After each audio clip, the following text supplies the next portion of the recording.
Well, a very good evening to you once again, race fans. It is that time of the week. Alliance Sim Racing's V8 Supercars series returns this week, round 8 at Shell V-Power Motorsport Park, better known as The Bend, here in Talon Bend, South Australia, just outside of Adelaide. This track is one of the newest in the world, but also one of the longest permanent tracks in the world. In fact, the second longest, only behind my personal favourite, the Nürburgring Nordschleife. Schleifer. Tonight, though, of course, we are not seeing the full extent of the bend. I think it'd be a bit of a challenge in its own right. We find ourselves on the international circuit for this round, and we welcome back to the booth alongside myself, Jared Cole, Josh Harris.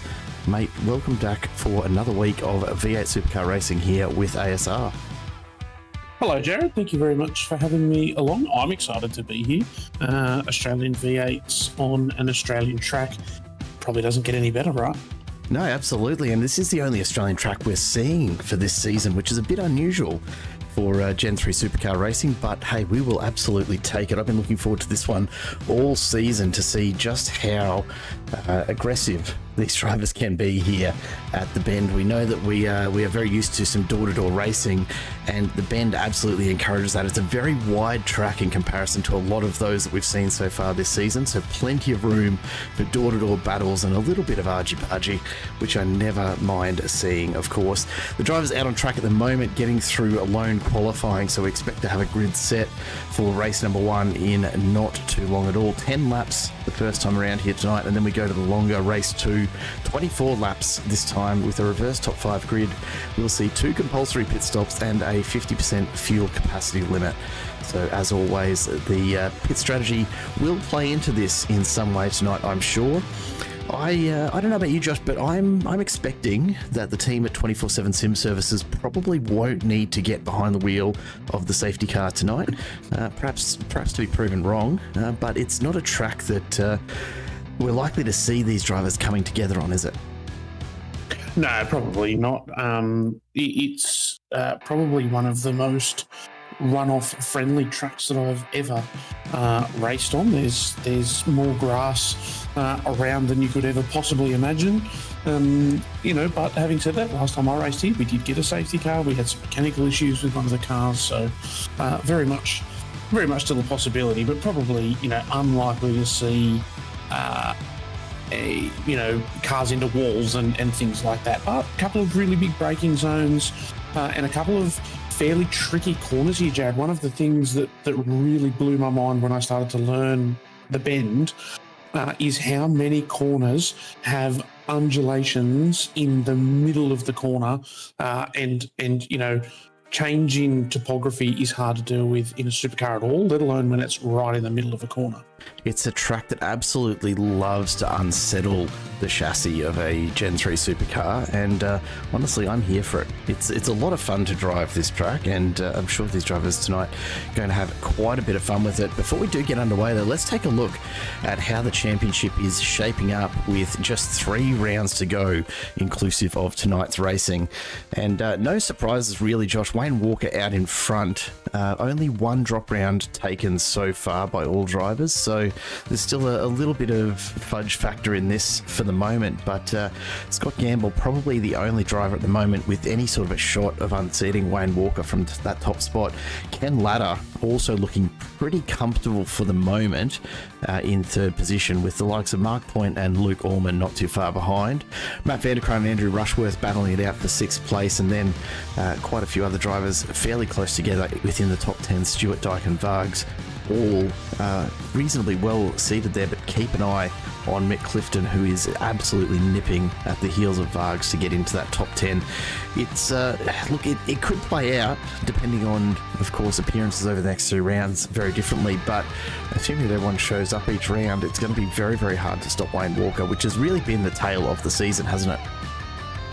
Yeah, it really has, and to your point, you got Walker and Gamble out the front, Ken Latta there in 3rd place, having an absolutely fantastic season from a consistency perspective. But I don't think that he would be too upset at me making the comment that he probably doesn't have the absolute outright speed that Walker and Gamble do. So I'm not necessarily expecting him to go blazing off into the distance at any point over the rest of the race, over the rest of the season, sorry.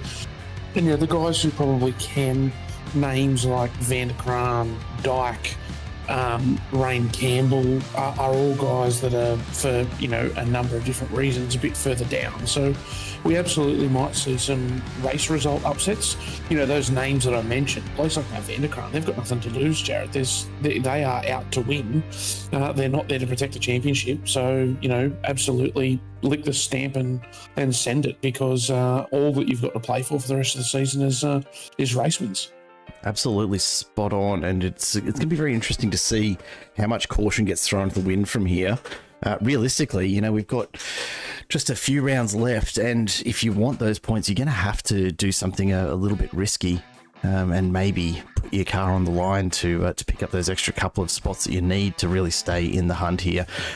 It is nice to see, though, a real mix of teams up the front end, isn't it? Like, we really don't have the utter domination that we've seen in some of the previous seasons, where we've got 2 or 3 drivers from the same team. This is a really nice spread of representation.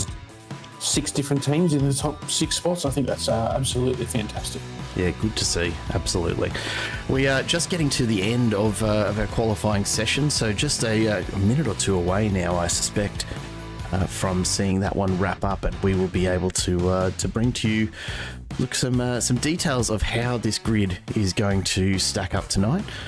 Just waiting on some confirmation. I believe Todd Martin finds himself back in the safety car this evening, but could be wrong. I have been before.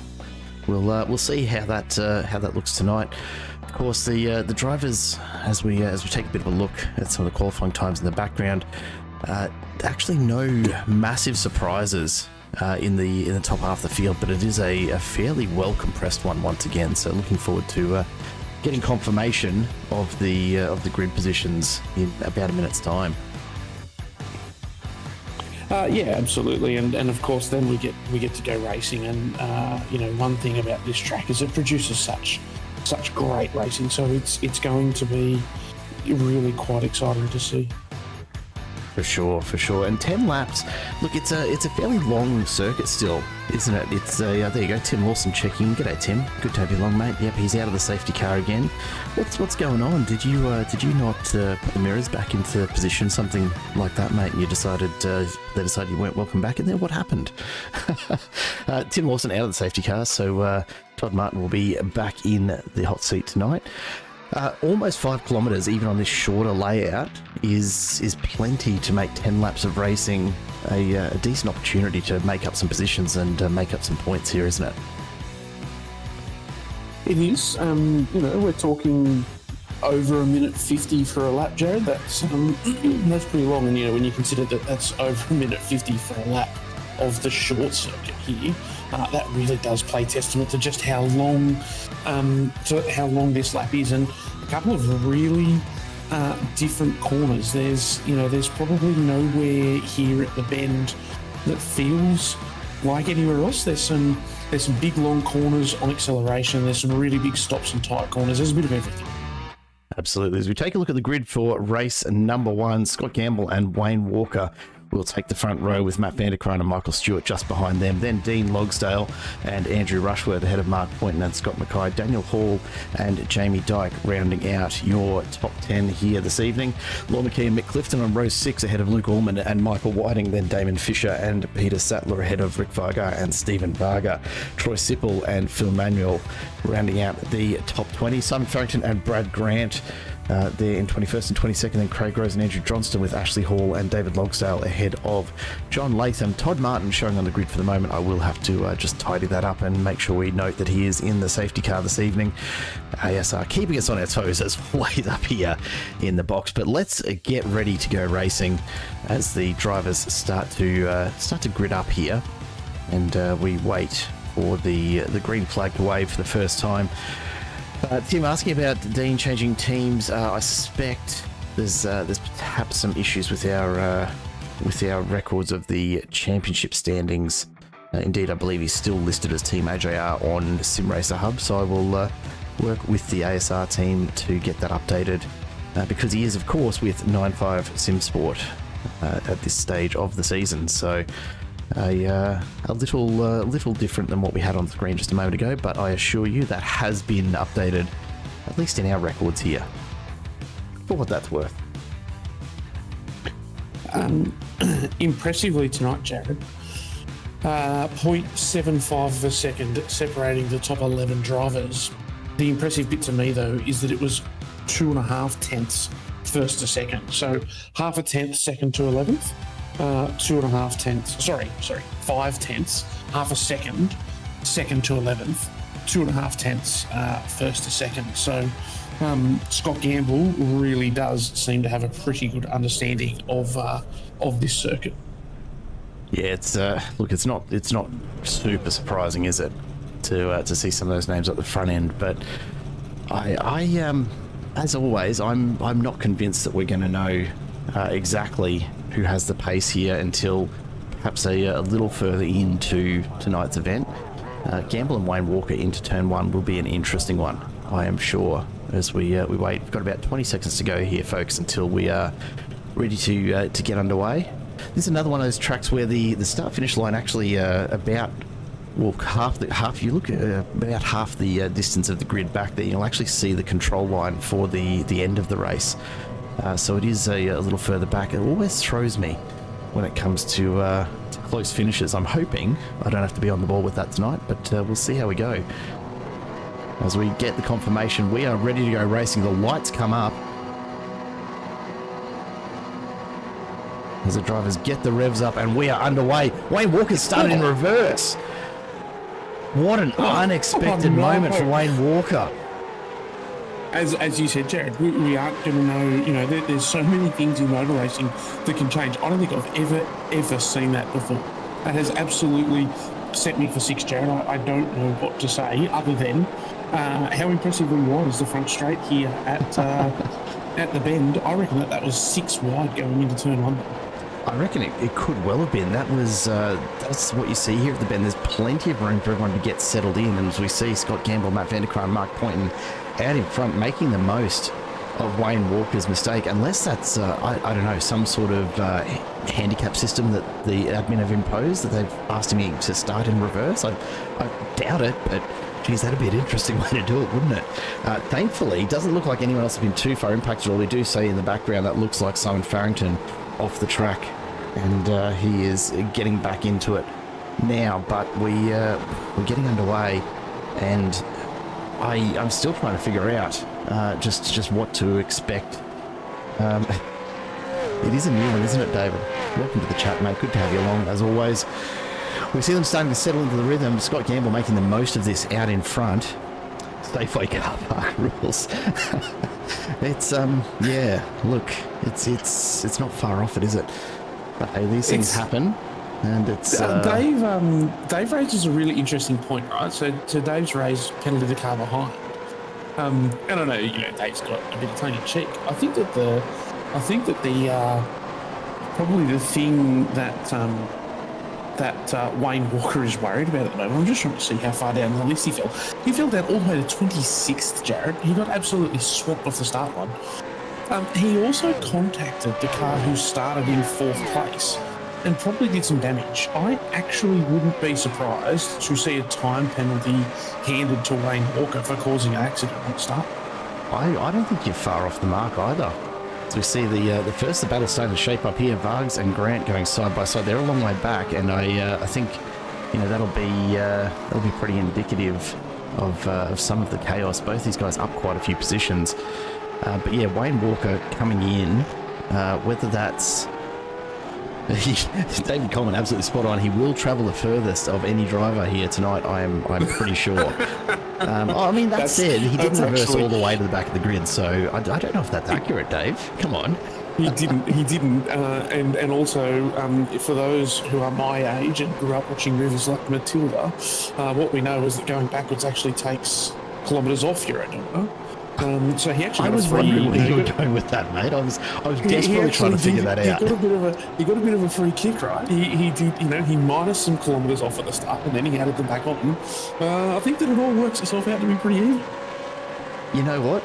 I'll allow it, and I do wonder if that's that visit to the pits for Wayne Walker. It looks like he may have had some damage to repair there, and Michael Stewart perhaps as well, as they've both gone into pits early. I don't think it's a self-imposed penalty because it's just not been enough of an issue. Something that when we get a chance, Jared, it would be good to go back and actually have a look at that start. Don't you worry. I was so distracted in the optics of a car reversing off the start line that whilst I saw the impact, I don't actually know how big that impact was, and you're absolutely right. There's every possibility that poor old Wayne Walker not only went from second to 26th, but then also had enough damage that he had to pit again. And, if he does end up getting a time penalty, talk about salt into the wounds. Like, what a race. And also, Jared, talk about absolutely turning the championship on its head potentially. The two guys who are the only two that really remain in contention, one's in first place, one's in last place. There's 26 cars in between them. That this, obviously Wayne Walker's a fast guy. He's got 7 laps. He's got a reasonable amount of time. He's not going to come last, but this is going to be a huge drop in points. And of course, we don't qualify like the real supercars for the next race. This is progressive grids. He starts the next race tonight in the same position that he finishes. He has absolutely hamstringed himself for the whole night. It is going to affect the championship. How much? I don't know. Maybe this counts as his drop round, as we see someone in the background there getting going around, absolutely hooked by the look of it. Maybe this is Wayne Walker's drop round, and it doesn't ultimately have a huge amount of effect. But there is real championship implications as a part of this. Oh, there absolutely are. And look, I think the saving grace, perhaps, for Wayne Walker is that this has happened in race 1 tonight, which is worth less points overall than the second race. So the impact will be minimised if this isn't able to be counted as one of his drop rounds. I'm just trying to recall whether he's actually missed any other rounds though in the season. In any case, you'd have to think this would be one of the worst, wouldn't it? Yeah. Look, I think you can pretty much already write it up and go, look, this is going to be the one that he needs to drop. But that just takes away all the rest of it. We all, as drivers, we all want to drop a really good round, because if you're dropping a good round, it means that every other round's been good as well. But it just takes away. It just makes your championship that little bit harder. Absolutely does. I'm just David Coleman is on absolute fire, and I have no doubt that you are sitting there giggling yourself half to death at the moment, Coleman, as you're coming up with these. A bit of serious chatter around the penalties from Tim Lawson. David Coleman showing his age, referencing Ferris Bueller for reversing and odometers. And look, it was a good launch. You could say that he's reversed the championship a little now. And maybe he did take the reverse grid a little too literally. Maybe. Yeah, that one got me. Well done, Dave. That's an absolute beauty. I do like it. You are on fire. I can just imagine you on your couch at the moment having a very good giggle. Anyone else that may happen to be around in your house at the moment is probably wondering what on earth is going on. But what an unreal talking point, Jared. One thing about the Bend. I actually really enjoyed racing here at the Bend, Jared. It was a really fun track, and it did produce some good racing, but so many corners that these cars, if you're, let's say you're losing half a tenth per corner to a car around you, by the time you get to the end of the lap, that's a lot of tenths, because there's so many corners. And what it does mean is we can see these big field spreads. Now, obviously, we've got a really cool train forming all the way from Matt Vanderkraan through in second to Luke Allman in 10th. There is this fantastic... big lock up there for John Latham. He slides off the track. Hopefully can get it rolling again. And another one. He's back onto it now. I'm not sure who that is. That's Craig Rose, who's had a similar moment. Sympathy. Yeah, look, nothing wrong with a bit of a sympathy slide as well. Yeah, absolutely.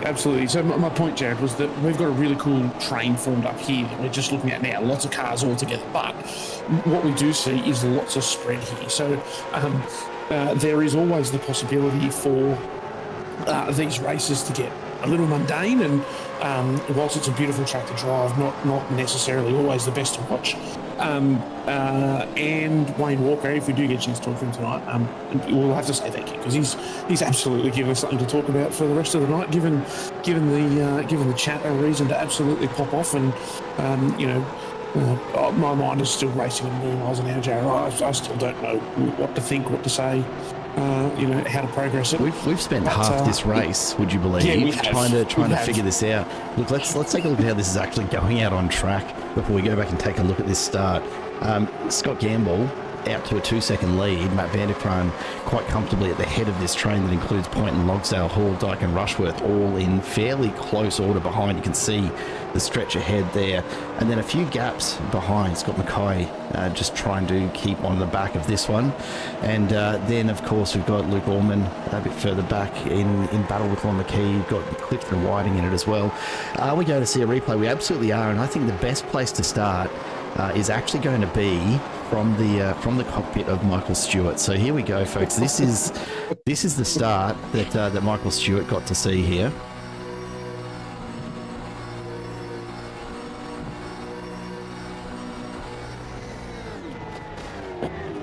That's can you imagine? I've lost it, Jared. Just the moment in Michael Stewart's car at that point. Yeah, I can absolutely imagine the confusion. Just Michael Stewart would have been sitting there going, "Oh, like, what do I do? Like, what has happened? Where do I go?" That is fantastic. I've thoroughly enjoyed that. Thank you for going there, because that is a great place to start. But that really highlights my point, Jared. That was actually a pretty big hit for Michael Stewart. That would have done damage to the front of his car. Well, when we take a look at it from outside, as the flag goes green, like Wayne Walker's launching it. He's not just crept back. You see him he actually loads the car up a bit. So he's on the, and that might have been just the slightest of indications that something was a bit off there. You don't usually see the nose dip when you load the suspension up.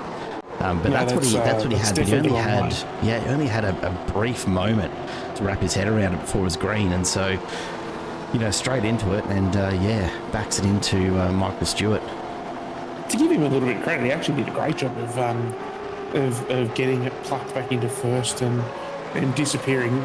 Tim Lawson absolutely hit the nail on the head. Wayne's probably wishing that he was at a Coldplay concert right now. You're absolutely right. I didn't think there was much more embarrassing than being at a Coldplay concert, but I reckon that if we could see Wayne Walker now, he'd be doing that disappearing act, that hand, the face behind the hands, and running away. Probably the most, I guess, the most enjoyable part of this.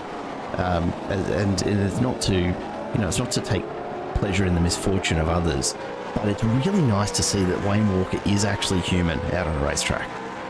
Like that's probably the first thing we've seen all season that suggests that he's not some sort of AI behind the wheel with how well he drives these things. So you know what, I'll take it as Jamie Dyke gets very, very close in behind Daniel Hall. He's really looking for an opportunity. Hasn't managed to find it yet. Hall's got just enough pace to hold him off, and has done for quite a few laps here. I don't think Dyke's going to find the way through just yet. Brad Grant's having a bit of a rough night, but he's finally caught back up to Troy Sippler. Now he's going to have a look up the inside into turn one. This is where you've got to get it done. It's one of the few sections of track where you can really send it up the inside under heavy braking. But Grant just sticking a little bit too close to the inside of the track and gives up too much speed through that turn. Really did need to stick further out and put some more pressure on Sipple on the way into that corner, didn't he? There's actually some really fun games that you can play there, Jared. The track is so wide that you can brake later than normal and just keep driving straight,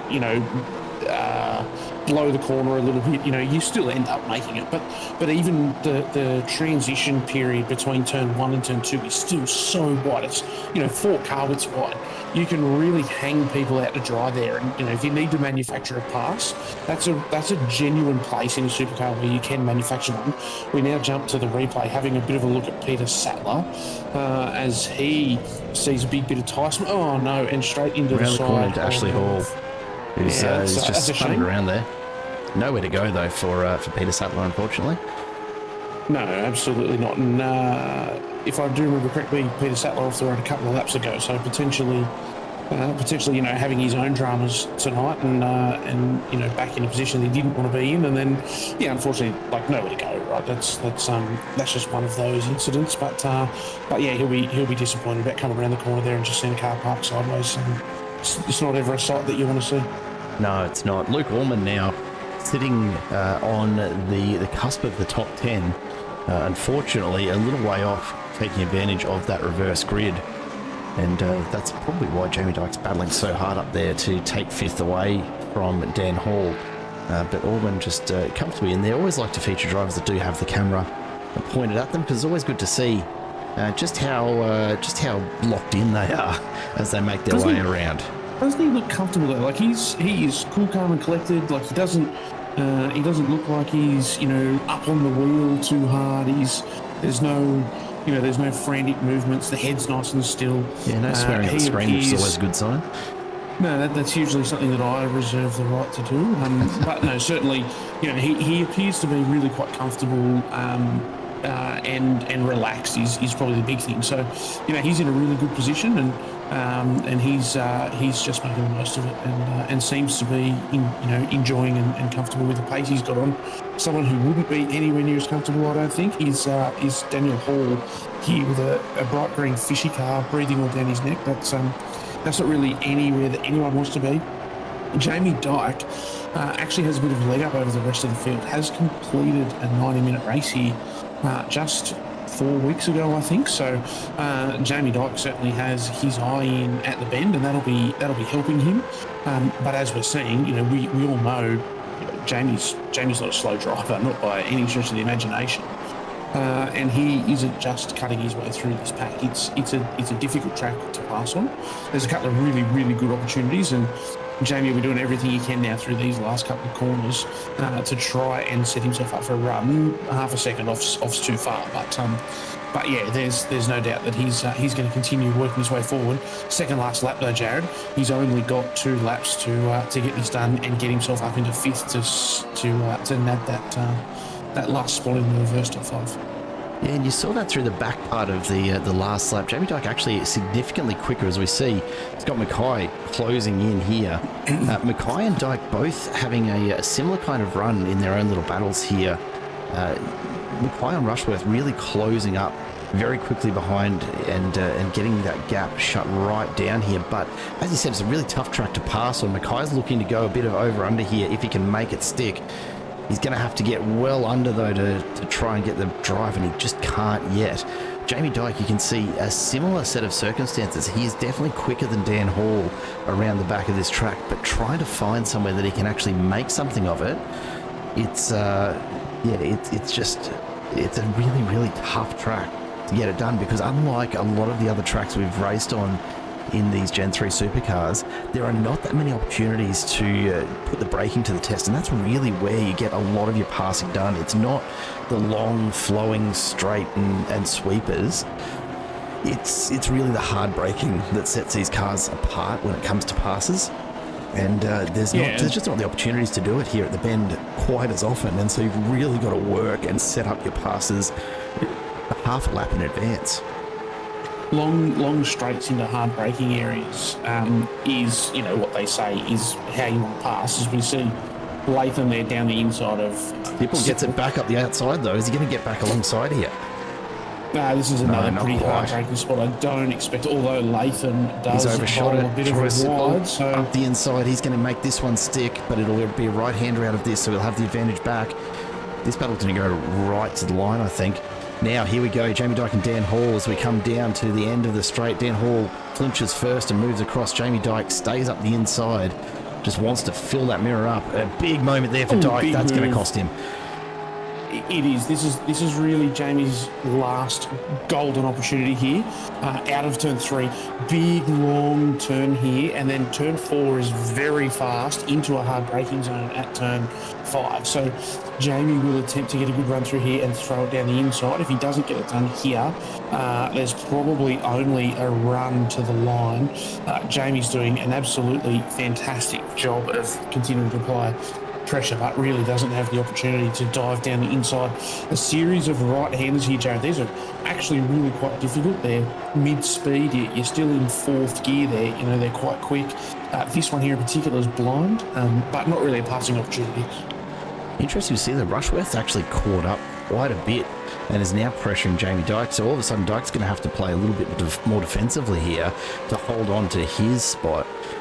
Whether or not he can get up into fifth is going to depend very much on the mistake from Dan Hall. Scott Gamble out in front will be getting closer to the finish line. We'll jump over there in just a second, but we'll keep an eye on this four-way battle for fifth because really, barring a major incident, I wouldn't expect this will change too much.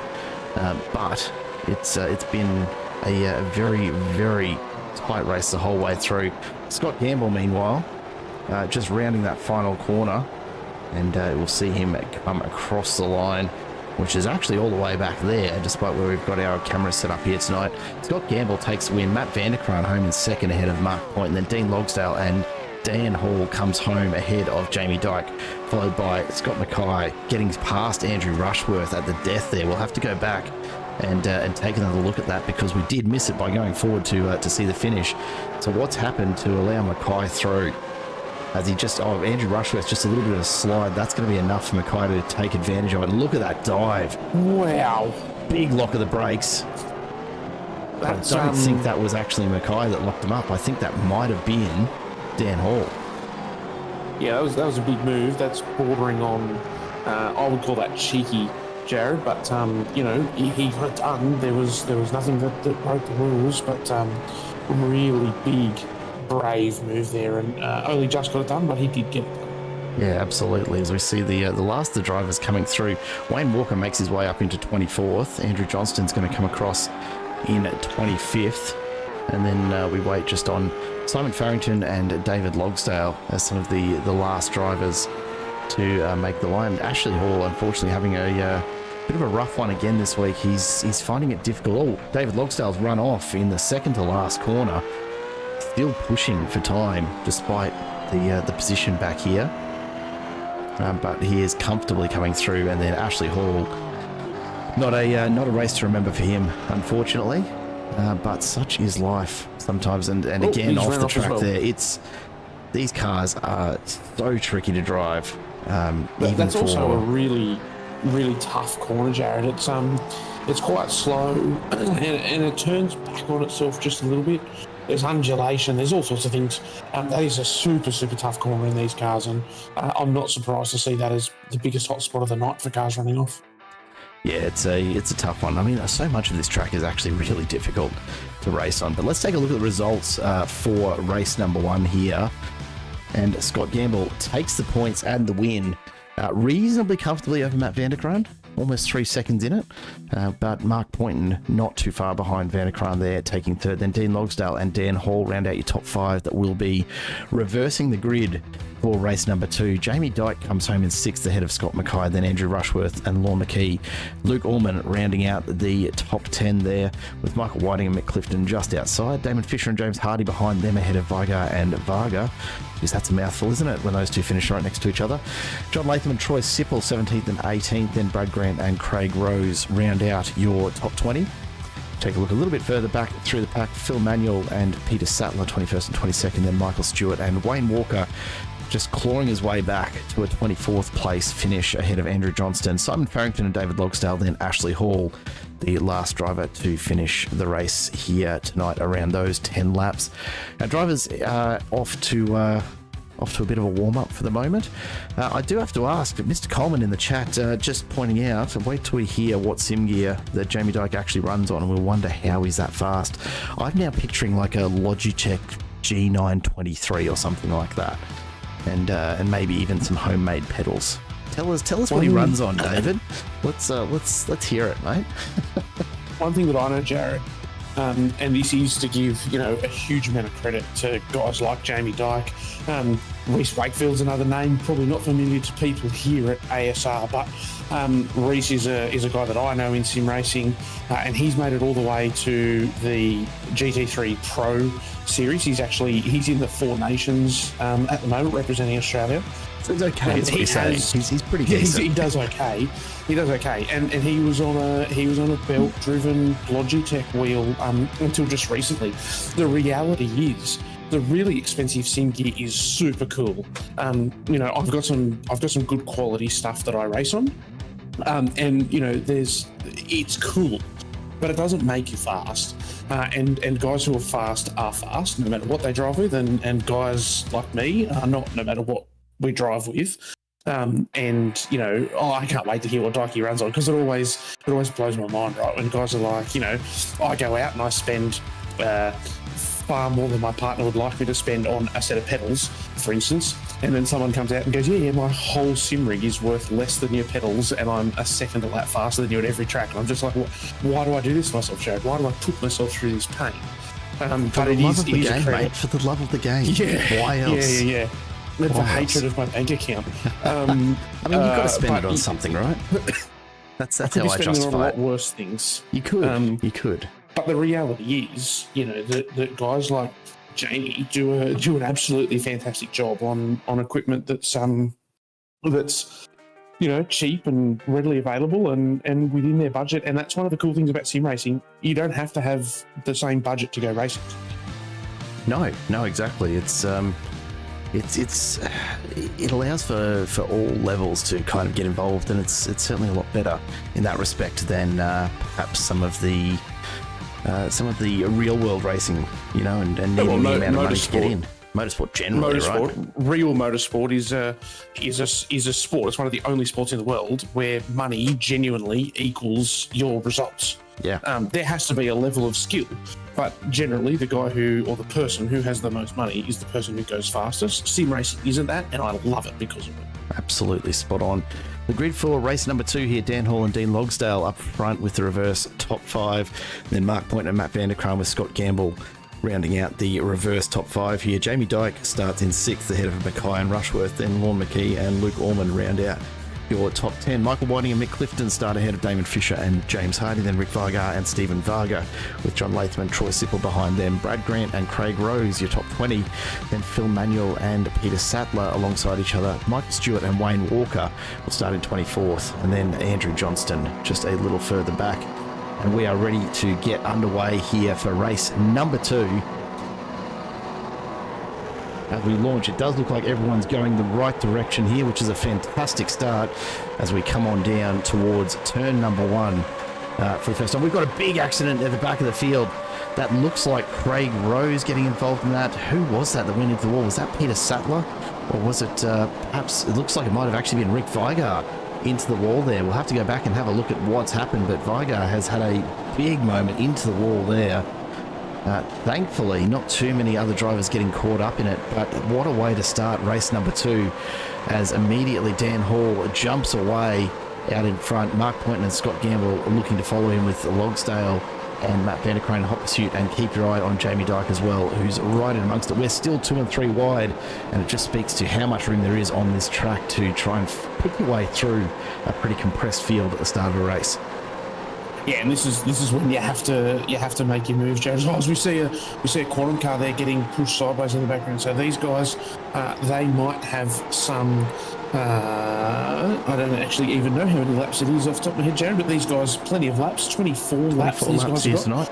Plenty to go. What they know is that supercars absolutely are best on lap 1 and 2, and that you have to make your moves straight away. So we saw that argy-bargy off the start line. We then saw argy-bargy through what looked like turn 6 with one of the quantum cars getting hooked. And it's just a part of this racing. You have to make moves on lap 1. Absolutely do, as we see Damon Fisher and James Hardy as they come through, and then a big moment in the background for was that Peter Sattler again? Tell me it's not. It looks like it might have been. I think it is. He's Peter having Sattler, a night to forget. Yeah, he's not having a great night either. But spare a thought for Troy Sipple and Rick Vigar, who both find themselves down the very back of the field. Vigar getting sent into the fence off the start. Sipple getting sent off the track early. Two of the let's say, the main names behind this league. Not the night that they would have hoped for, I'm sure, as we see a number of cars coming in and getting an early pit stop out of the way. And not particularly surprised to see that, honestly. No, absolutely. I think that the plan will be one early pit stop and then wait for safety car. So run long and see what happens. But we will see. But you know, certainly guys like Wayne Walker. Not really anything to lose. Might as well try a slightly different strategy, get yourself in clear air for as long as you can. You know, Wayne Walker is definitely going to be faster on his own than he would be fighting through those back markers. So this move, you know, I reckon there's probably 7 or 8, maybe even 10 spots, Jared, in pitting on lap 1. And getting to run clean with no one around you and not have to put the passes on, you know, they're pseudo passes. You just drive around comfortably all on your own, and you pass people when they come into pits. Just like that, Jamie Dyke gets a pass done, the better drive than Dean Logsdale, and picks up an extra spot up into 4th now. Andrew Johnston's picked up a meatball with an incident just a little earlier. We've got a few to go back and take a look at off the start line, so we might pop back and just see if we can keep an eye on exactly what's happened to Rick Vigar off the line. Let's jump back and take another look at this start. So Vigar, you can see there, center of screen, the car number 014 just pokes the nose out to the right here.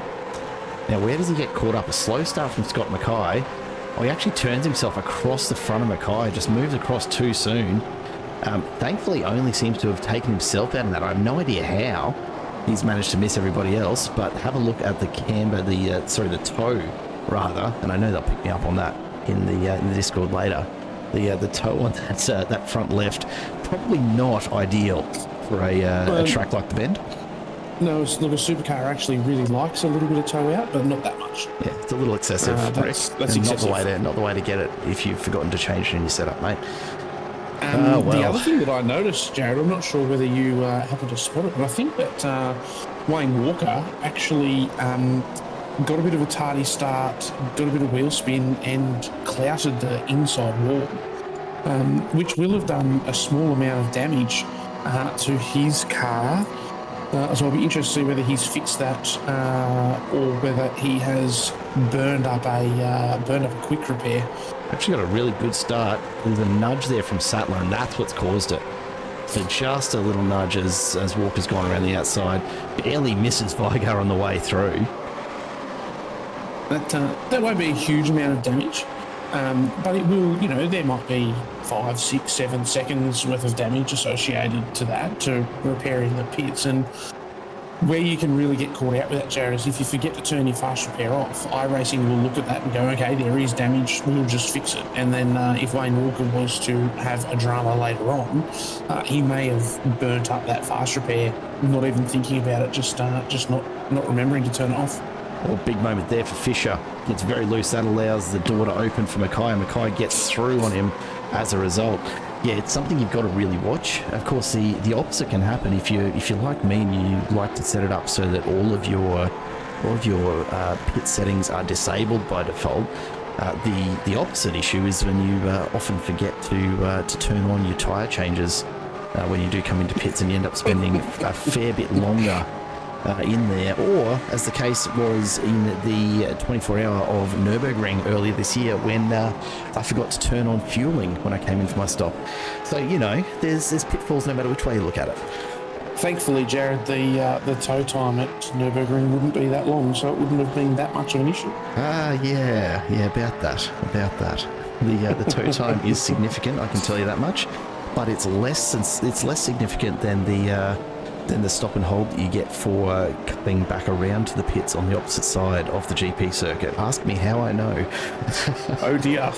Yeah, so that's a lesson learned. That's a lesson learned. It is actually would have actually been much better for me to just tow immediately. And, can I just point out, Jared, that what it actually would have been better to do was turn your fueling on when you came into pits. Well, look, that would have been ideal. To be fair. Yeah. To be fair. Yeah. But look, Wayne Walker's human, so am I. What can I say? That's fair. There's nothing wrong with that. You could be like me, who completed 23 hours and 57 minutes of the Nürburgring 24 before having a hardware issue and putting my car in the fence. Oh, there was a bit of that here and there as well. It's the joys of sim racing, though. It's much cheaper to fix a car when you make these errors here. Far cheaper. Absolutely. Let's go back and take a look and see what's happened with Troy Sippel back on lap 1 as well. And obviously in quite a bit of traffic. Let's see if there's any contact here that actually sends him off circuit, because it was quite an excursion. And yeah, it does look like just a bit of a helpful nudge there from, I think that was Michael Stewart, the 919 car. Thankfully no damage, and like you say, plenty of runoff. But it's put him a long way back in the pack. Rick Vargard there, you can see it in the background, just sneaking into shot as well. Yeah, that's a lot of time. I no damage to the car, but a huge amount of time. And I spend a lot of time travelling, Jared, which means that I've got a lot of time to scroll Instagram reels and stuff. And every now and then I come across some American police chase videos, and I've got to tell you that there is some police officers in America who would be mighty proud of the pit manoeuvre. It was very gentle, wasn't it? Very gentle, but very effective. Yeah, no, absolutely. That's an absolutely perfect display of a pit manoeuvre. Unfortunately, pit manoeuvres aren't usually accepted in racing. As we see a big moment there, and Hardy absolutely having to grab the brakes. He's done a good job to keep it straight. Yeah, he did a fantastic job. Of course, I think that Latham, his heart rate has just spiked because he thought that he was going in through the left-hand door of the Camaro, but nonetheless, he avoided it. Those guys got away without any damage, so they have continued racing. They've got tear-offs in the race suit pants, don't they? Yeah, they need them after that. That's all. Absolutely right. Michael Whiting making his way up, courtesy of a few of the pit stops going on. He's up 6 spots. Jamie Dyke up into 2nd at the moment. And take a look at this front group. It's nowhere near as spread out as what we did see in the first race. Luke Allman has a big look there from someone. There's all that smoke still there. I'm not sure who it was. I think they're all still on track, Jared. But there was a big lock. Yeah, no, it was Matt Vanderkran. Vanderkran's gone off track there. There we go. That was a significant smoke signal that he sent out. And once again, it's his second last corner. I mentioned it in the first race, Jared. It's a difficult corner, and yeah, Matt Vanderkran just pushed too hard. He had a run on. It would have been Dean Logsdale in front of him, and then just had to grab a little bit more brake pressure. Locked it up and went off. Once again, no damage at a track like this. Just a little bit of time and ego that gets hurt, but still, once again, the last couple of seasons, Jared, I think that we would have been asking whether Matt Vanderkran was human, and this season has proved that he too is fallible. So it's good to see that the wheel keeps on turning here at ASR, and there's always someone fast to take the position if you do make a mistake. Absolutely spot on. Although I'm not taking that to mean there's much of a chance that I'll manage to keep up. G'day, Brad. Sorry we've left you hanging there, mate. Team HAR. Look, they're certainly in amongst it. Luke Allman up in 4th at the moment. And when we look at the cars that have made their stops so far, Damon Fisher is looking to set himself up for a late run at this, as is Brad Grant. They're circulating around the back of the pack at the moment, but they do have a pit stop under their belt already, so they're pretty well positioned for all of that at this stage. No, they're doing a really good job, and I'm just having a look up and down the totem pole, Jared. I don't think that I've seen a race here at ASR with as many people in either plus or minus double-digit numbers. This field is entirely turned on its head since the start of the race, and I appreciate the fact that we're in the middle of some pit strategy at the moment, so some of those numbers will, fix themselves. But this water topsy-turvy race this has been, and there are a couple of drivers who will want to come back to the bend every week, and there is a couple of drivers who will be disconnecting from this session about 1.8 seconds after the checkered flag, and will probably ask to never race here again, I think. See, it's too fun of a track to do that, although I'd love to see us do the full 7 whatever kilometres it is I was trying to remember that number of turns here is a whole different proposition. This one is tough enough. Man, I went and drove that the other day because I was haven't. considering. I still haven't. Don't bother. Just don't bother. I've heard that it's Australia's Nürburgring, but far more difficult because there's no features whatsoever, and that's certainly something I found difficult around even just the international circuit here. Apart from the braking boards, there are really very few features for you to base your reference points off. It's a really tough one in that respect. I'd probably say, Jared, that it's Australia's Nürburgring minus the history, the fun, and the elevation changes. So basically it's just a twisty piece of tarmac that's not enjoyable to drive on. And yet you still had fun on the shorter version. The shorter version, fantastic. Because, to be fair, one of the other things, and for those who don't know the bend particularly well, this section that we're currently looking at is in the GT layout, and then just out of these couple of corners here, we're going to go right. It's 4 rights in a row, and basically what it does is it links us up from the front half of the circuit to the back half, and you can just see there, right at this point, the GT circuit goes straight ahead, and off it goes out the back, and it twists and turns and goes over a couple of really small hills.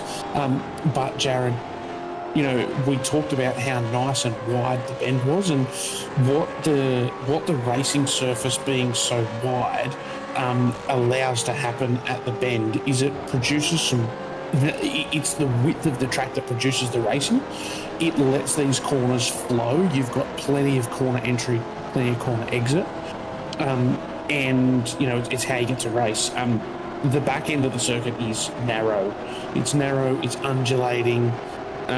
It's in my opinion just not particularly enjoyable, and it just feels like it goes on for too long. It's almost too much of a good thing. You know what? I'm convinced I have to go have a look at it. Actually, Hall's had another moment, not his night here at all tonight. He's up 12 positions at the moment, but that's of course before his pit stop, which he's coming in for right now. And Ron McKee starting to reel in Mick Clifton. He's going to go deep here. Mick Clifton just on the way out. No, sorry, I stand correct. That's not Mick Clifton, is it? It certainly is. What's happened? Why did Clifton have so little pace there? He's not just come out of the pits. I thought for a moment, he must be on the way out from the pits, but he's certainly not. I am not at all certain what's happened there, aside from just some team orders, perhaps. And that's about all I can put it down to. I don't have anything else to add, mate. I also don't know. It could have been. Absolutely, team orders are the sorts of things that sometimes in these sorts of races you need to discuss. We're only 8 laps into a 24-lap race. Sometimes it just makes sense to pull over. Not sure if Dan Hall was intentionally heading for the pit there and couldn't get it over into the pit entry, but it looks like he's managed to keep it back out on track. I will say that we've seen a pretty impressive moment here in an earlier piece of broadcast coverage just a few weeks back. Impressive? Impressive in that I have no idea how that particular driver managed to end up so sideways at the pit entry and all sorts. But it was it's a treacherous kind of pit entry if you're coming out at any sort of pace, particularly in a Gen 3 supercar. One of the things, Jared, that makes it so treacherous. This is the only racetrack that I have found on all of iRacing that has a 40k speed limit. These supercars are hard to get down to a 60k speed limit, let alone getting down to an 80. That last corner, for those who are watching at home, is the very top of third gear. You're doing 160 k's an hour around that corner. You're probably doing 175 to 180 by the time that you make the decision that you're bailing off to the left to go into pit lane. And it's actually a really, really short pit lane from track exit to pit limiter line. And you've got to knock somewhere in the vicinity of 140 k's off. These cars don't like doing it, Jared. No, not at all. It's really difficult to pull up for. It adds to the challenge, and it's very fun. Sends it up inside big lock-up. Geez, he's grabbed that truck width now. I'm sure Mick Clifton had enough room and enough sense to just put himself a little out of harm's way. He retains inside and squeezes Matt Vanderkraan out just a little further as they make their way through this series of right-handers. Vanderkraan has been trying to set up this move for a little while now. Clifton comes across contact there. Vanderkraan manages to keep it straight. Have a look at Luke Allman just sneak through around the outside. The Team AJR driver saw that coming a mile off and set up to take full advantage of it. So Clifton and Vanderkraan continue to battle off. Vanderkraan feels like he's being held up here, I'm sure.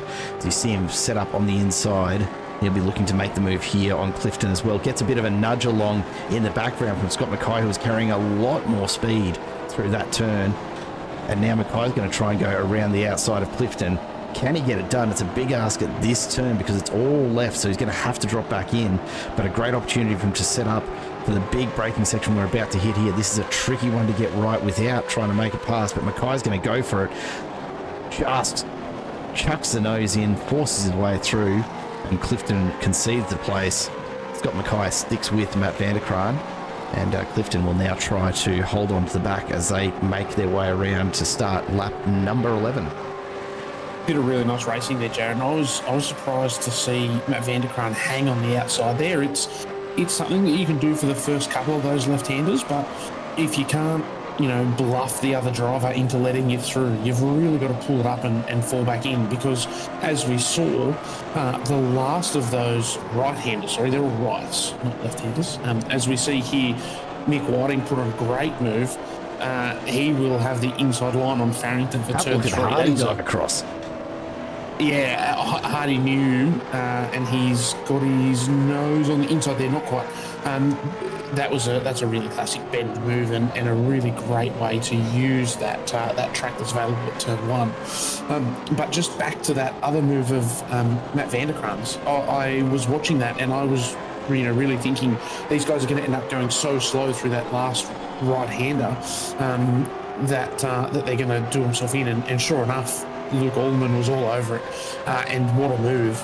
I'm not sure just how controlled it was when it happened, but a fantastic move nonetheless. He saw an opportunity and he took it. Jamie Dyke has been chipping away at Dan Hall out in front, lap after lap after lap. For the last little while, Hall just not quite on the same sort of pace. Last lap, Jamie Dyke 0.2 quicker. And it's been that way for a little while. Jamie Dyke not being able to get the pass done, but he looks pretty content at the moment to actually let Hall set the pit strategy. And that's not a bad spot to be, really, when you're out here in front. As long as the lap pace is reasonably on par, then you don't have a huge deal to worry about. They do have to start thinking, though. Scott Gamble is leading the cars that have pitted. The gap to Gamble is about 40 seconds now back from Jamie Dyke. The pit stops we're seeing so far have been in the range of 42 to about 50 seconds. So depending on how much fuel these guys are going to be taking on, they need to really think about whether it's worth continuing this or whether they need to get in, get that first stop done and get back out to still be in with a shot if Gamble does catch them. Yeah, and it's a really interesting point that you make, Jared. As we see there, Hall makes a bit of a mistake and Dyke thought about passing. Now, usually we see Jamie Dyke being pretty switched on with his pit strategy. One thing that it wouldn't surprise me to know, as we see here, Sip sends it up the inside of Vigar. Yeah, absolutely. Huge move there, but he gets it done. That was a really nice move. Oh, Hardy. That was less nice. Once again, plenty of room to make those Farrington mistakes. out. Very lucky Redded to take Farrington past. out. Yeah, absolutely. But, plenty of room at this track to make those mistakes. Yeah, as Hall's we in. see Hall in, I think that you'll see Dyke in this lap. But my point that I was making, Jared, was if Jamie Dyke was prepared to sit behind Hall there, save fuel, etc., and still keep up with him. We saw in the first race, Jamie Dyke probably had lap speed over Hall, but couldn't find a way past, but he was battling. It looked to me like what he was doing in this race was he was just content to run at Hall's pace, use less fuel, and jump in the pit lane. It'll be interesting to see how they're going with that time. Gamble's into his second. That's Gamble's come into the interesting play. second. Okay. This adds a different flavour to it, doesn't it? It does. It might be a really good move for Gamble. It'll allow him to buy some track space. It may also put him back into traffic that's slower than he is. So obviously Jamie Dyke's out the front now, and whilst he's on older tyres, he's not being bothered by anyone. We would expect, he's going to do a pit, pop out somewhere around Poynton, Walker, Logsdale. They're all really fast drivers, so Dyke can probably get out and still run really good times. If we do have a bit of a look, I'm just trying to see where Scotty Gamble coming out, around Vigar, Sipple, Grant, Stewart. Certainly not slow names, but not the same sort of paces, Poynton, Walker, Logsdale, where Dyke's going to come out. It'll be interesting to see how this plays out over the rest of the race. You know what I think it does add is that as we see Jamie Dyke now going to the pit lane, I think that actually makes it really difficult for Dyke to predict his second stop, and that's probably a pretty clever strategic move from Gamble. Coming in at around about the same time, Jamie Dyke would have had a really good idea of his pace had he come in for this and been able to see where Scott Gamble was coming back out. He's going to have to recalculate that now after his stop. So that's going to make things just a little bit trickier for him, as we see now Walker and Logsdale coming around and getting to that second to last turn. Mike Poynton's gone off or almost went off ahead of him. He's just dipped that rear wheel in, but you see Wayne Walker, how fast he's going through those turns, really sliding the car. So he's pushing hard. Poynton is coming in for his second stop now. Then Logsdale continues.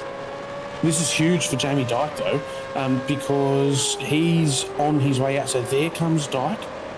Only one car gets past him. I expect that Hall might get him on this lap, but he can probably hold Hall up. He's only got one car in front of him now, Jared. Jamie Dyke can go basically as fast as he wants. Do another 5 or 6 laps, absolutely pedal to the metal, dive in and do his pit stops. The other guys who have pitted, if we do look down our list, I'm once again just trying to find Scotty Gamble. He's down in 21st. He's in traffic. He is around cars. I'm not able, I'm not in my usual seat with some other information available to me that I can look at. I'm not gonna predict where it washes out, Jared. But how exciting to see two wildly different strategies at play. Absolutely. So to give you some clarity, folks, Jamie Dyke now sits pretty well bang on 40 seconds ahead of Scott Gamble. Now, given that this second stop, as time ticks away here, is going to become shorter and shorter as he needs to take on less and less fuel, he's put in a proper 50-second stop end to end there. So 14 seconds in the bay. It's actually one of the longer stops. So he's pretty much fueled to the end.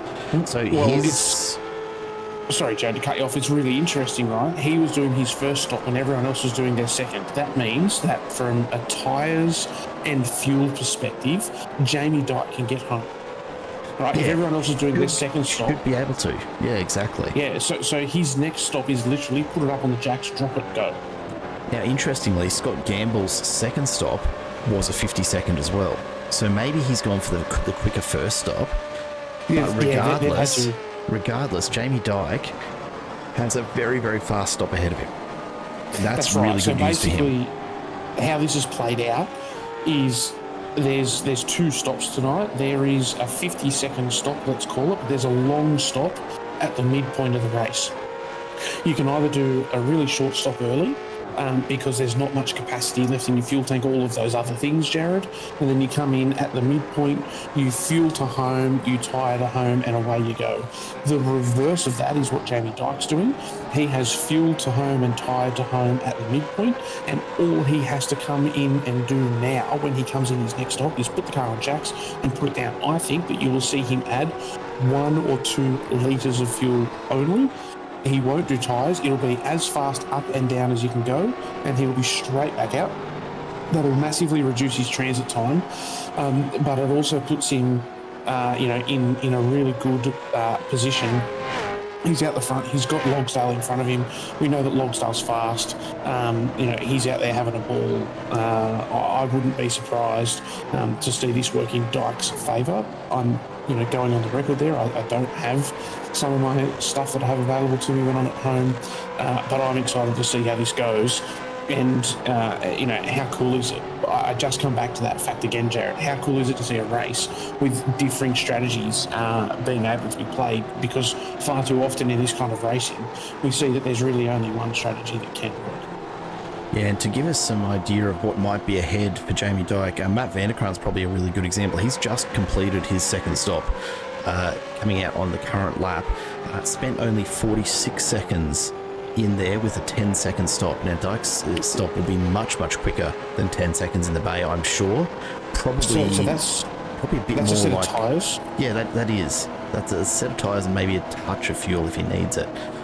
You'd have to think maybe 4 or 5 seconds tops. Yeah, so we're certainly seeing Mick Clifton, for instance. He's in the pits at the moment, but his first stop was 5.6 seconds. Yeah, that very seems quick. more realistic to me. He obviously did that first stop very early, but that's that realm of just a couple of litres of fuel. Get the car coupled up, drop a couple of litres of fuel in it, decouple it. That's all that it takes. If I was Jamie Dyke, given that I had taken tyres on the same lap as everyone else, I'm not taking tyres at my next stop. I'm not doing a 9-second stop if I can do a 4-second stop. No, absolutely not. Tell you what, though, he's still putting the pressure on Logsdale out here. He's certainly got a fair bit more pace. He's almost, 7/10 quicker on the last lap. Jamie Dyke is looking to get a move on here, and I'm pretty sure we're about to see him put that pass on in the next couple of corners. When we get a moment, I do want to go back, because Andrew Johnston, as you can see, is out of the race here tonight. I do want to go back and have a look at just what's happened to earn him that meatball all the way back on lap 2. I've just been holding on to this one for the moment. Scott Mackay has a black flag, so he'll be in to serve either a drive-through or a stop and hold. I'm not sure what that one is actually for. I'm sorry, we don't have ears on race radio here tonight. But it's going to be an interesting one. Yeah, absolutely. Looks like Scott That's always a Mackay shame. out of the car. That's interesting. That's interesting. He's showing us out of the car on our tower. So I'm not even going to take a guess at what's happened there. Let's go back and have a look though and see what's happened to Andrew Johnston that's caused this. And is it a blown motor at turn 1? It is. Yep. And I don't know anyone better to talk to about that than you, Mr. Harris. Wow. How's that for a place to be pulled up, though? That's bloody terrifying with a blown motor to be absolutely stuck. Motor? Yeah, absolutely. So when I say proper blown motor, everyone's probably looking at me going, or listening to me going, what do you mean? What I was able to discover when I raced at the Bend a couple of weeks ago, Jared, is that you can blow a motor. And that entirely locks the rears. And if we watch here, I reckon there'll be a double downshift, so he's going to go down to 4th very quickly. Actually, the shift down to 3rd that did it, though. Oh, I reckon that he was locked on the shift to 4th. Yeah, perhaps. So what that does is that, that seizes the engine. That's where you get that big rear lockup that you see, etc., etc. What you do have the ability to do, as I discovered, Jared, is just over rev the engine a little bit, and that does terminal damage, but the engine actually still runs, and you can then limp the whole way back to the pits while spewing oil all over the front of your race car. As we see here, Jamie Dyke's got his nose up the inside of Logsdale. Will he have a crack into this second He's going to last corner? save this for turn 1. It's a much safer turn to make the move on. He knows he's in a pretty good spot here. He doesn't want to jeopardise that. But Dan Hall, you can see, is starting to close in again. So Dyke is being held up here just enough. And there we go, Logsdale in. So this will free it up. Dan Hall is in for his second. Jamie Dyke has clear track again. Yeah, and this is where you'll see Dyke absolutely put the foot down. If this is his in lap, whether it's this one or the next one, it's going to be soon. And Dyke will be doing everything he can to absolutely set the fastest lap that he possibly can. But just back to that blown engine, Jared, yes, I am probably the best to talk about it. I love an aggressive downshift. I love the noise that these things make. I love the way that they pull up on the engine. How do you love the sound of a Conrod through the block, mate? Yeah, I was going to say, I don't love the amount of times that I make a rapid, unplanned disassembly of my engine block. Yeah, and unfortunately you do have a little bit of a habit of doing it. So yeah, look, it does make you an expert mechanically on these simulated V8s, if nothing else. 40 laps of Bathurst last night, Jared, and not a single over rev. I'm a changed man, and I am moving forward. Believe it when I see it. Dean Logsdale gives up the position to Mark Poynton, but a big moment there, and Logsdale's going to be back into it. I tell you what, it doesn't take much here. You know, it looks like a lot of track space, but you lock up even a little, and all of a sudden there's just not enough track to save you from giving up time. And the other thing that I noticed with looking at Logsdale there, aren't we all racing drivers, Jared? I fell foul of it last night. You know, like I just said, 40 laps of Bathurst last night. We had a 90-minute race last night, and I was in Logsdale's position a number of times. I'm behind a car, and I'm thinking to myself, it's okay. I'm just going to cruise around. I'm happy with the lap speed. I'm happy with how the race is coming together, and I see the tiniest puff of smoke out of the car in front of me, or I see it get sideways on corner exit, and my eyes just light up like dinner plates. So I can nearly picture what Dean Logsdale was just looking like then. He has just seen money signs in front of him, and he's like, you beauty, I'm a race car driver, I am absolutely coming through.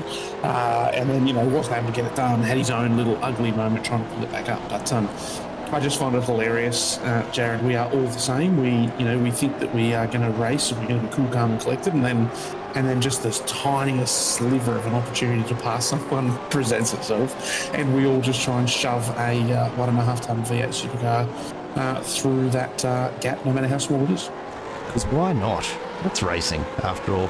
Logsdale having a big look up the inside of that second to last turn, so he can smell an opportunity here for Poynton. Poynton does not have quite as much pace as perhaps he might ordinarily, and Dean Logsdale, we know, can put it on when he needs to as well.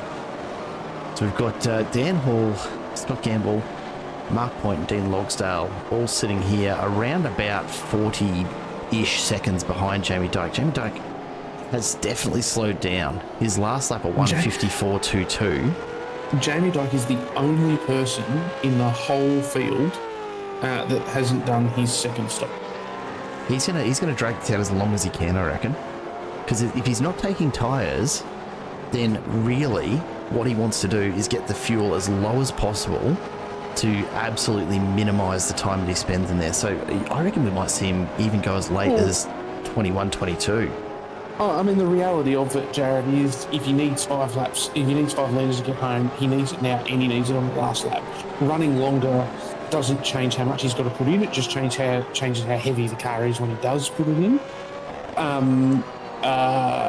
I think that Jamie Dyke needs to consider how quick the people are around him. What does it mean when he comes out? Where is he going to come out? And how many laps does he want up his sleeve to be able to fight with them at the end?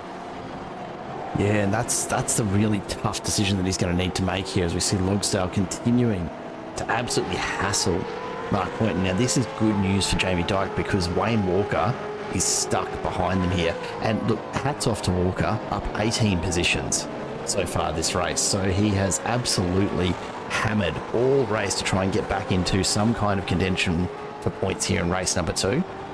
But he's unlikely to finish in the top 3 tonight, which will be something a little bit different for him, for sure. Logsdale and Poynton continue to battle on, though, and that is just going to make it very difficult for Wayne Walker to really get any further ahead. Logsdale, a big send up the inside for turn 1. He's going to lose a lot of pace, though.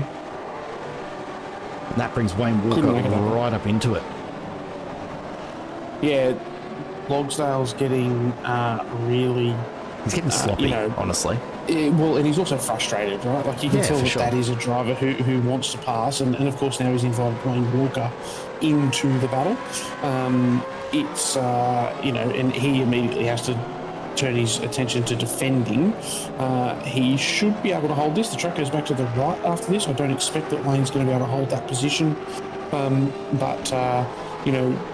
I think that Dean Logsdale, it's very easy from up here to say, Jared, I'm certainly not suggesting you can do a better job in the car, but what we're seeing is, Dean obviously has speed over Poynton when he's on the back of him. I think that his best chance is into turn one, and that means that really what he needs to do is focus his attention on making sure that he gets a really great exit out of the second last corner, so that he's right on the tail of Poynton coming out of the last corner, so that he's got the best chance into turn one. Because I think that he's getting a little bit greedy into the second last corner, which is not giving him the run that he needs. No, I tend to agree. Further back though, Stephen Varga and Damon Fisher getting just a little closer together. We get into the last 5 laps now, and this battle further back in the pack for 11th. Vargs, Fisher, Whiting and Clifton all right in it. No one really in a position to make a move just yet, but when we take a look at some of the times that these guys are running, all very, very closely knitted, save for Michael Whiting, who actually is quite a bit faster at the moment. He ran, almost a good second and a half quicker than both Vargs and Fisher on the last lap. So don't be surprised if you see a move from Whiting here as they come past that start-finish camera. Don't know that he's going to get it done this lap, but certainly he's looking to close that gap up if he can. The one to watch though, still Jamie Dyke yet to come in. So we'll see. He's getting closer and closer to the finish. He's got to think about it soon, doesn't he? It's getting. It's really interesting, Jared. I've just been watching his lap times for a couple of laps. He is doing the same lap time or better than Actually, you're Paul. spot on. You're spot on. He's slower than Gamble, but he's faster than Hall. And of course, Gamble is now so close to Hall that he's going to be slowed down. I think that Jamie Dyke has been watching those lap times to the car in second place, going, it's okay, he's not catching me. What will be, will be. We see him tick off another lap. He's done a 54.3 there, so that's, he's 0.2 slower on that lap than he has been the last couple. We now have to wait some 40 seconds to see what the car in second place is doing as far as lap speed. But I actually wouldn't be at all surprised to see Hall and Gamble start to go a little bit slower as they battle together. Yeah, and absolutely, Jamie Dyke will be lapping that up, because it all means one less lap that he needs to worry about putting any extra fuel in. He's going to run this right down, you'd expect. He's only got a couple laps left to do the second one. Look at that, he's pulled time. So Hall and Gamble have absolutely slowed each other up. They've dropped to doing 54.5s. So despite being teammates. Look, usually most of us, even though we're teammates, there'll absolutely be a requirement to talk to each other and not take each other out. But you don't get to. Well, that's exactly right. You don't get to 3 laps from the end of a 24-lap race and then just hand over second spot. You just don't do it, right? Like you'll be a little bit more polite than you would be to someone else, but you there's just no reason to just hand it on the platter to Scotty Gamble. There's not that much difference between second and third for Scott. He has to earn it, in my opinion. These guys will battle a little bit. It'll slow them down. Jamie Dyke will continue to pull a gap. It's only 0.2 a lap, but hey, that's 0.2, that he doesn't have to, doesn't have to make up later. If he has him in pit now, I wouldn't be surprised to see him run all the way out to lap 23. Of course, now that I've said that, he's absolutely going to make me look like a fool and come in this lap. Well, let's find out, because he's about to round the final corner. Is he coming into the pits? No, he's pushing again, another lap. Jamie Dyke continues it on. Speaking of continuing on, Poynton, Logsdale and Walker all still in this little train here. Just a bit of a moment there. Michael Stewart, as he passed Simon Farrington, you saw as we were talking Jamie Dyke's strategy. I don't know if it was outstanding spatial awareness or just pure fluke that he managed to pull across in front of Farrington without turning himself around on that car, but it was very, very close. Yeah, it was. I'm not going to have a guess either, Jared, about which one it was. What I do know is that Gamble and Hall have swapped positions now, and I wouldn't be surprised at all to see Gamble have the speed to start reeling Dyke in, but what that means for his lead, etc., who knows? Yeah, and I reckon that will probably be the signal to Jamie Dyke. Okay, time to come in, get this done, and be able to battle if need be. Yeah, absolutely. I think hope for his that's sake that the he moment. knows. Yeah, absolutely. I hope for his sake that he knows exactly what his transit time is.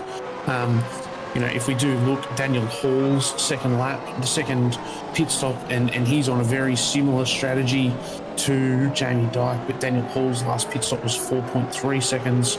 Andrew Rushworth's pit stop was 4.0 seconds. So I'm really expecting to see Dyke in for somewhere in that 3 to 4 seconds vicinity and back out. Hopefully for his sake, and hopefully for our sake, Jared, it really opens up a really fun 1 or 2 lap sprint to the end. Yeah, it will be tight. 39 seconds the gap now back to Scott Gamble. I mean, the shortest stop we've seen is 40, and sure enough, Jamie Dyke comes in.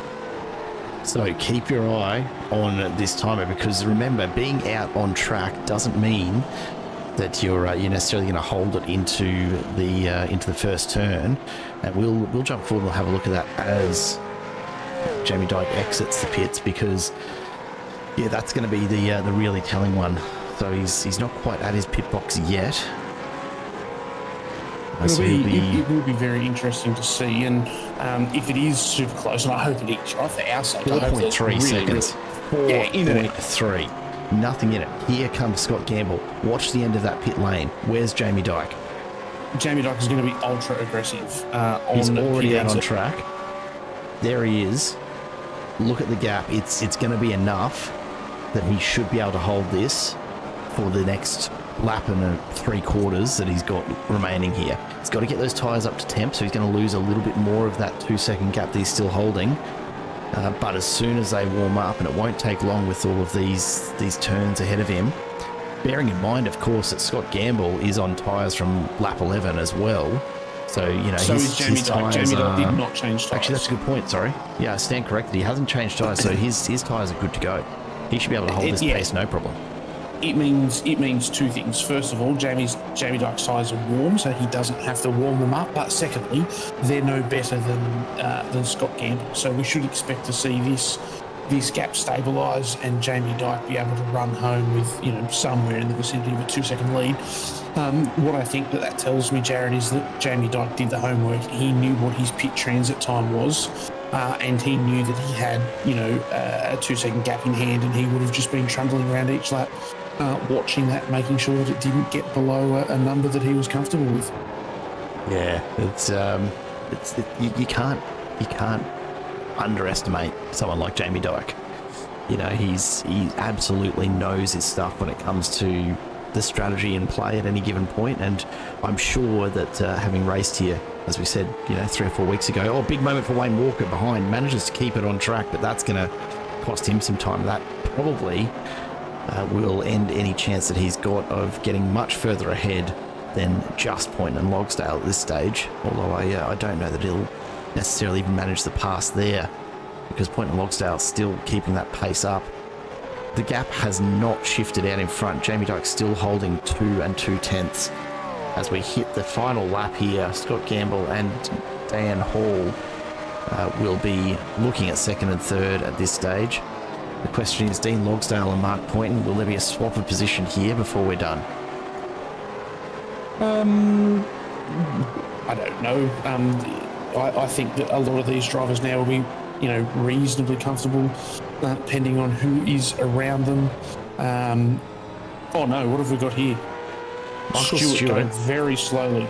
Is he coughing? Is he out of fuel? Yeah, that looks like fuel to me. He was actually right on the tail of Simon Farrington there, and coming through that turn, I think he's just suffered a bit of starvation, and that's been it. Put on the clutch, my friend, and roll to your pit bay. I'll apologise in advance, because as I've tried to go back and have a look at that, we've chosen the wrong moment. But that's James Hardy getting it all sorts of wrong as well. So this is the moment. Have a look. He's all over the back of James Hardy. Locks it up just a little on the downshift. There's a little contact there that spins Hardy. He pulls up. But then is that enough? And he realised, oh, actually, I'm out of fuel. What a way to find that out. Yeah, that's what it looks like to me, Jared, is that he was, probably had enough pace to get himself around to pit that lap, and by getting on the brakes to try and redress that contact, he then, found himself very, very slow. Jamie Dyke, though, fantastic drive. Up 5 positions, gets the win, a couple of seconds ahead of Gamble. That's no mean feat. Gamble's been so very fast this year.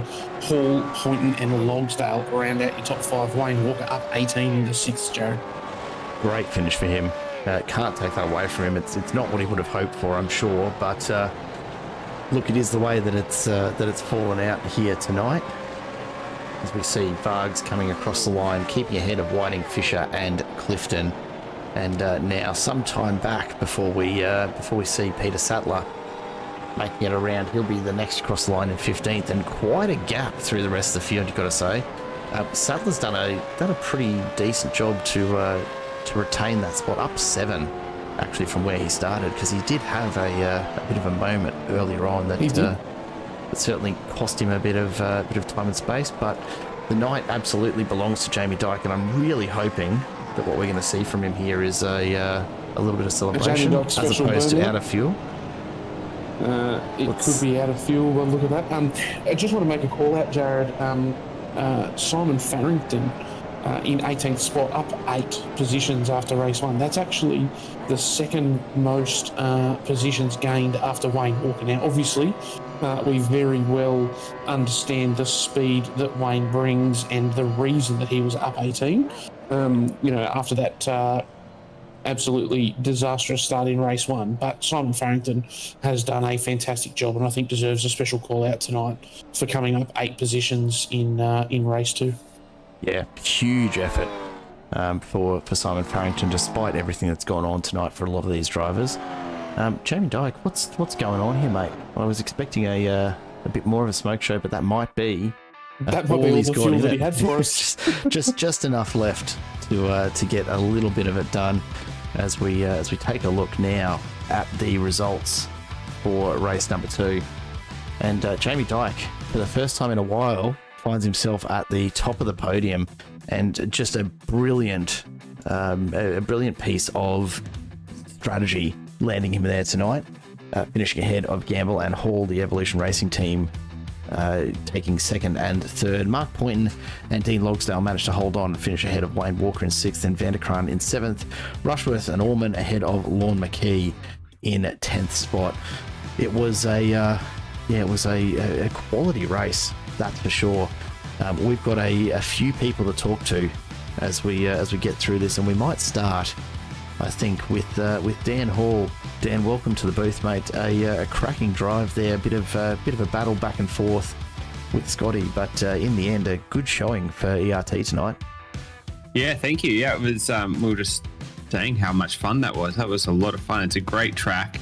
A little bit hard to pass there's those key corners where you would make the passes, but really, really tricky to get the braking right and get the nose in there safely. But fortunately, I didn't have to do too much of that tonight. Well, that's about all you can hope for, honestly.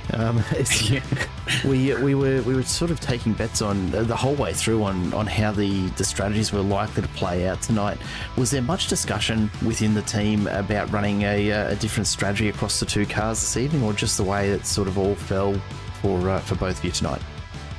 Look, what we did discuss was, whoever's, because it was the inverted field, whoever's at front, just get out there, keep that clean air, and then whoever was a bit behind, best strat is probably just to come in, take that fuel early, try and get some clear air. And I think for Gambo, it probably was a little bit of a detriment to him, because he probably came out behind some slower paced cars or some lapped cars, but he was able to make that up pretty well, obviously.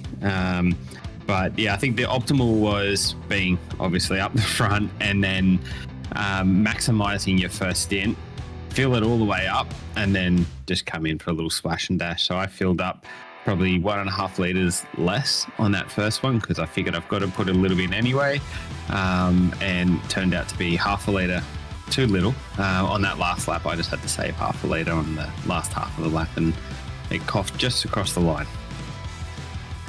Well, mate, they do say that, it doesn't matter whether you win by an inch or a mile. So coughing right on the lines probably means that you've absolutely maximised your pit stops. You talk about just how difficult this track is to pass on. How much in that first race was it in your head? Jamie Dyke behind you. It looked to us like he probably had a little bit of pace over you, but as you said, so difficult to pass. How much was that 5th place, inverted top 5? How much was all that weighing? Was it a big battle, or were you pretty comfortable on a track like this to be able to defend? For me, it was I was sweating, but for Jamie, I'm pretty sure he was pretty comfortable. Good thing is, with someone like Jamie behind you, I felt very comfortable that he wasn't going to do anything silly. And there was a couple of little mistakes that I had made, a bad exit onto the front straight, and I just covered across. And again, I just felt comfortable he wasn't going to do anything silly. But yeah, and then I didn't quite realise I was in 5th until the last couple of laps, and that's when the pressure went up, and that's probably when the mistakes happened, honestly. The rookie mistakes there. But it was lots of fun. I do like that they've got these different formats where they invert the field and the heat races. It just mixes it up. It makes it a lot more fun, and just adds a bit more strategy play into it. A really quality race from our perspective tonight. Dan, congrats on P3 in the feature race, and a really good night for you in terms of points overall. We'll let you get back to it, and we'll go have a chat to your teammate, hey? Thanks, guys. Cheers, Dan. Dan Hall taking P3 there in race number 2, and we bring to the booth now Scott Gamble. Mate, welcome back. What a race that was. There you go, guys. Yeah, that was really good fun. To pull in an alternate strategy, just to roll the dice with it. Like, I spoke to the guys at the start of the race, and I said, I might just do this, see how it holds up. Ultimately, it probably cost us maybe a position in the end, just with cars. You've got to get through the traffic, and I carried damage in the first stint, which I didn't realise until after I was in pit lane, and it said I will repair all the damage. But it was so much fun. Like, the guys were driving really clean and clever, and by all means they can race you, and some realised, hey, you're not on the same strat. They moved over, and others said, hey, I'm just going to race you because I can. And so it was really good fun. I enjoyed it. How much in that first race, Scott, did you pick up on the start? I reckon that you were planning for a pretty big race down into turn 1, and suddenly found yourself all on your own. Did you pick up on what went on during that race at all? At race 1, yeah. I didn't during the time. I knew something had happened to Wayne, and I wasn't sure. But then after the race, I heard that you got to put it. Well, you don't put it in half a race, do you? So I went the wrong way, and I think last time I haven't seen it yet, which he'll be kicking himself. But I think the last time Chad Viger might have been responsible for this one too, or one of the Vigers. I'm sure they've done it before too. So we'll have to suss that one out. At any point tonight, particularly in that first race, when suddenly Wayne Walker is in last place, does the championship start to come to the front of mind? And was there any thought on what this means and any added pressure with that, or were you just purely focused on tonight? I thought about it, and I thought, what, it doesn't. I'm not really here for the championship. I'm here to race, get the practice in. I think that's what ASR was built on, and really have some fun and get to race with some of my teammates, and for also with a lot of the other drivers that we normally wouldn't get to race with, because we're in different splits. So, I mean, yes, you do think about it. You think, shit, this is going to hurt his championship, because he's so far in front, right? Like, he's been unstoppable. So he's had a hiccup tonight. He recovered really well to get back up to P6, which is awesome. It's good to see him up there. He made a mistake. It's something that, no one's ever going to forget it. That's the thing with when you do something like that. Your teammates especially, they'll never let you forget something like that. So, he'll laugh about it afterwards. He's probably happy with his drive in race 2 or the main feature race, I think, because that was a pretty good drive by him.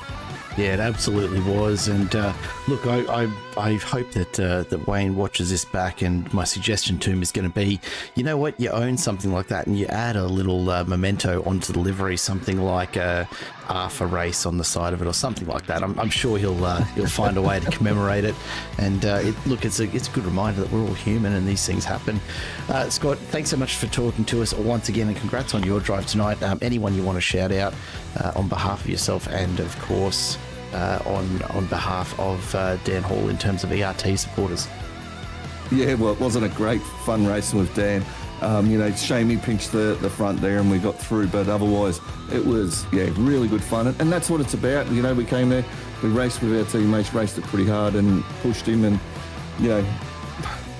ERT, they're a great bunch of guys to race with. I think if it was really on the line and we were thinking of championships, he'd let you through sort of thing and help you out. But in this case, it was open slaver.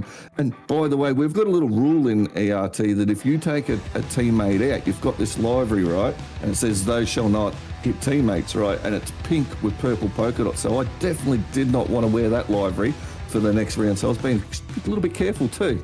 But thanks to you guys. I'll watch the broadcast back later. Thanks to all the drivers. I've waffled on enough here, but good fun. Enjoyed it. Well done to Jamie as well. Top race, and well done to Matt and the others in the first race.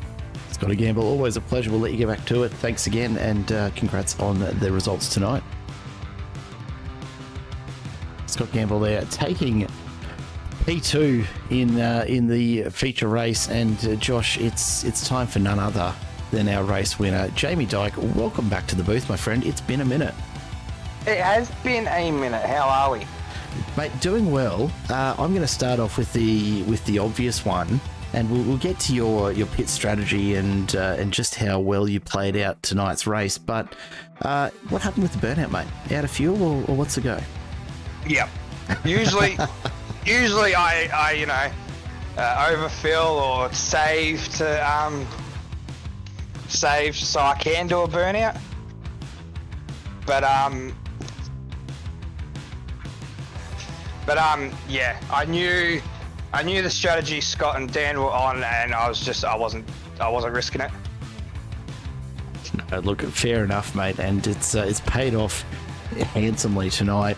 We were counting down, just trying to predict what your plan was in terms of the pit stop, but it played out just beautifully. Was that the plan right from the start tonight?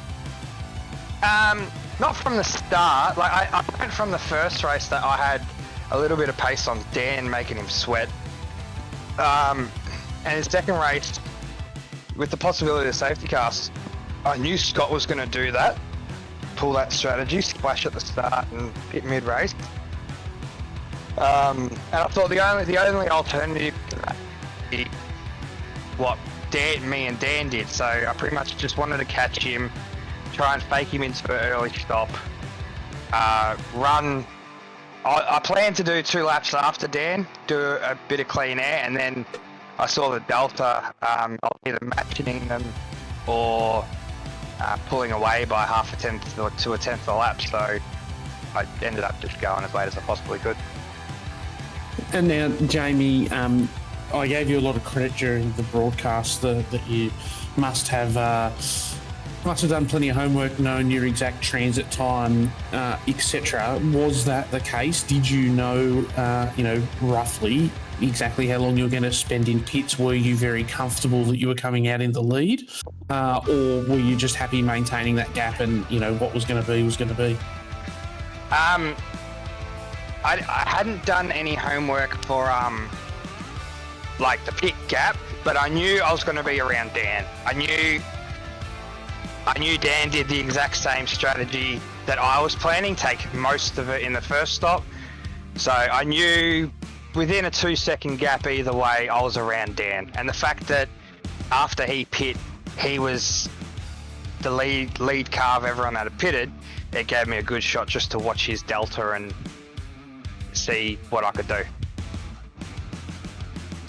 Now, I am starting to pick up on a little bit of how Fishy works, mate, and I know that there's always some code that goes on in YouTube comments and things like that, and you guys certainly seem to have a pretty significant number of birthdays, for instance, considering there's not that many of you in the team.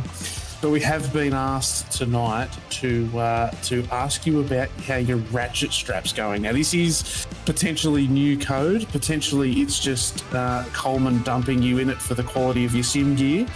But I do have to ask. Coleman has asked us. He's sent us on a mission. Tell us about the ratchet strap and how's it holding up? No, on my old rig, and this rig before I got these pedals, I used to ratchet strap my pedals down, and he put a picture of someone we know who just bought a new rig that's using a ratchet strap. So bit of taking the piss and a bit of Mickey in the pond. No, that's it's all good fun, mate. And you know, certainly one of the things that I talked about during that broadcast was that you know, one of the really cool things about sim racing is that budget and quality of gear, unlike real motorsport, doesn't always just reference good, you know, fast racing. So No, it doesn't. I think that it's pretty fun that we can do stuff like ratchet strap our pedals down and still be ultra competitive, mate. It's a credit to you. You had an absolutely fantastic race tonight. It was fantastic to watch. It gave us a lot to talk about. Finally, mate, you know, is there anyone that Fishy or Jamie Dyke wants to give a big shout out to tonight while you've got the floor? I'd give a shout out to Mike, Kenny and Coleman for all the laps we've been doing around the bend as of late, and just everyone that raced tonight. It was pretty hard and fair, and I didn't see any maliciousness or anything like that. It was awesome racing, and I thoroughly enjoyed it. Good to hear, mate, and very glad to hear you call out Mr. Coleman, because I think he'd be a little disappointed if you didn't, given that he's been there, you know, virtually for you in the YouTube comments tonight, giving you a bit of support in his own little way. So, mate, congrats. Look, honestly, really good to see you back up the front of a pack and chatting to us for the night. Enjoy it. Soak it all in. We've got a couple rounds left for you to have another crack at getting in here with us, eh? Yeah, I don't know which rounds I'll be able to do as I'm working night shift now, but I've like championships out of the question, just here for fun, but I'll take as many as I can get. Why not, mate? Congrats again. Well driven tonight. Thanks, boys. Have a good one. Jamie Dyke there, taking the win in the feature race this evening.